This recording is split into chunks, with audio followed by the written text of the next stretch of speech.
a lack of time. We're all busy, whether we're mommies, daddies, husbands, wives, whether we're single, professionals, whatever we're doing, we're already busy. And then it's that personal fear. Do you measure up? Will you be able to keep pace with your classmates?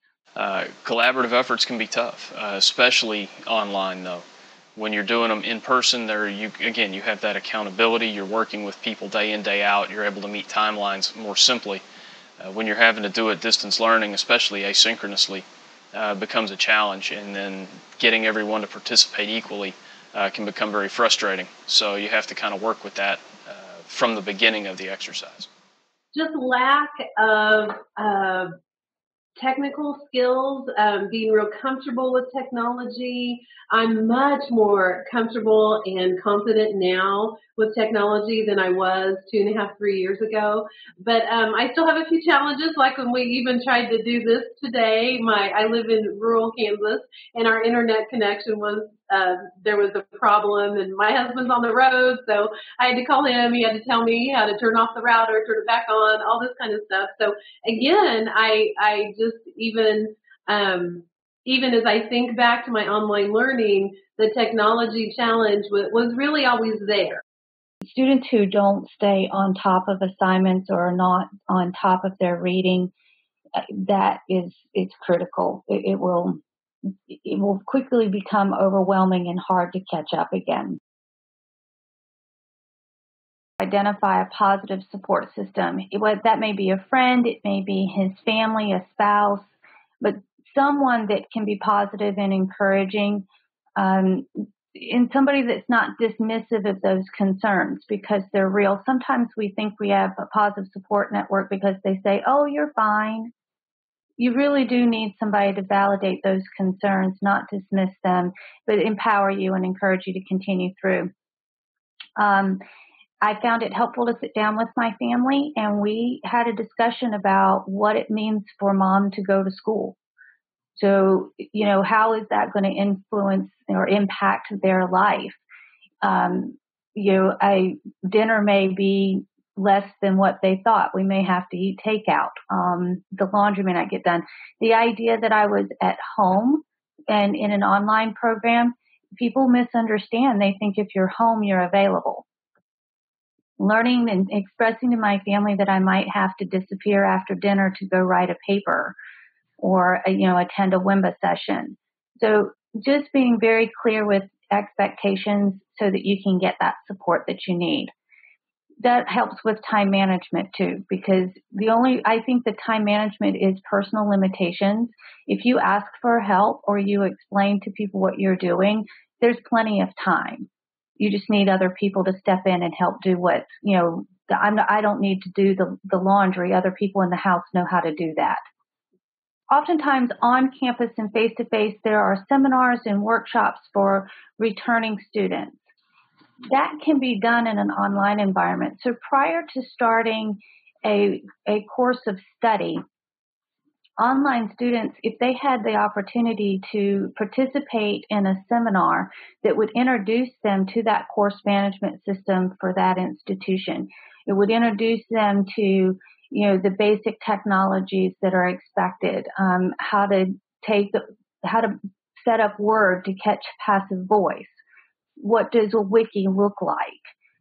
These are things that I think would alleviate a lot of those concerns for a student. And then there's really no commitment. You go through the seminar, and after that, you sign up for your course of study. And you already come in with some better understanding of that technology and where your support system is on campus. Because if it's taught by continuing ed people, IT people, and that sort of thing, instead of feeling like you're dependent on your instructor when you do have a technology issue, you've already met the IT department.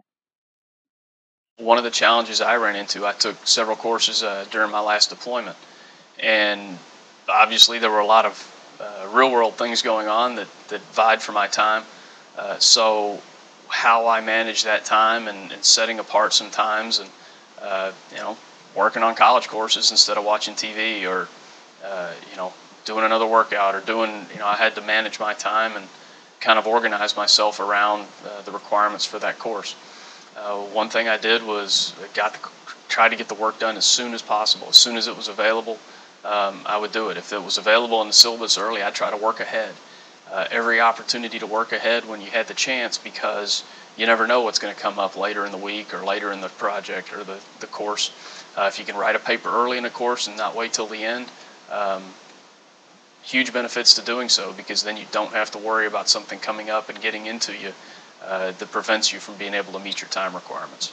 I found it quite beneficial to make connections, not only with my fellow classmates via message board or even personal emails that you can do occasionally as well, but making the connection too with the professor.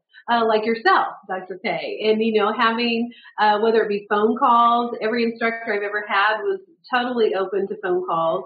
Often, many of them also have their own WIMBA classroom during different times of the week that you could join or not join. Finding people both inside the classroom and outside the classroom that maybe you've identified that have a few more skills than you do, and visiting with them, asking for a little assistance. I had a classmate who was like a WIMBA pro, not WIMBA, I'm sorry, Wiki. She was like a Wiki pro. She could use all the tools. She knew all the ins and outs, and she really helped me. And a couple of times she wasn't even in my group. And I tapped into her knowledge and said, hey, could you help me with this challenge that I'm having on my Wiki?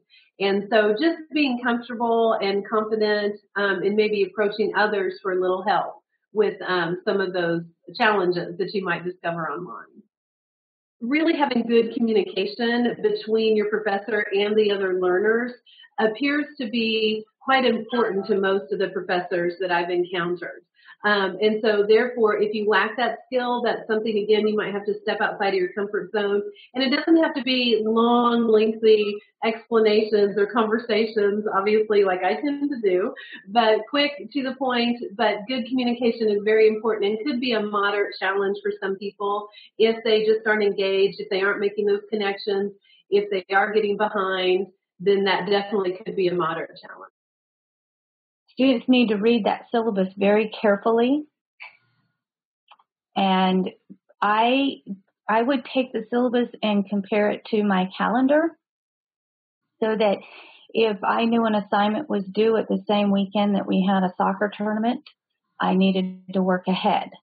I always like to work ahead just to give myself some buffer room, because life does get in the way. I also took my books with me everywhere. So if I was sitting in a dentist office, I was reading. I printed off articles. I mean, it's helpful to have them. I took my tablet everywhere. So I took advantage of every, 10 minutes of sitting time I had. My family still laughs at me because I have highlighters and pencils in every purse. So, but I think that's what you have to do. I mean, especially in most cases, I took 2 courses at a time. And so that meant that I had to maximize the time that I had to study and read. Online courses are just that.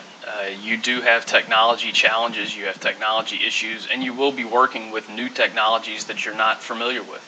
I took one of Dr. Kang's courses on integrating technology in adult education, and we used several things that I'd never used before. So the good thing is there are plenty of online resources, there's plenty of peer resources.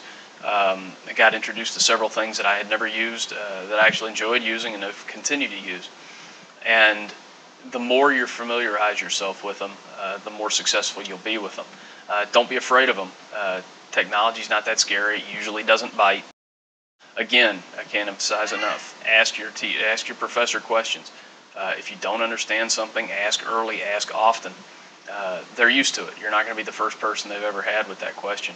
And ask your peers. More than likely, somebody in your group has done these things before, and they can help you through it. If it's something that's really hard and complicated, may require a call to the professor or even a help desk, because sometimes some things don't work on some systems. If you're a Mac user, not everything for Windows is going to work with that.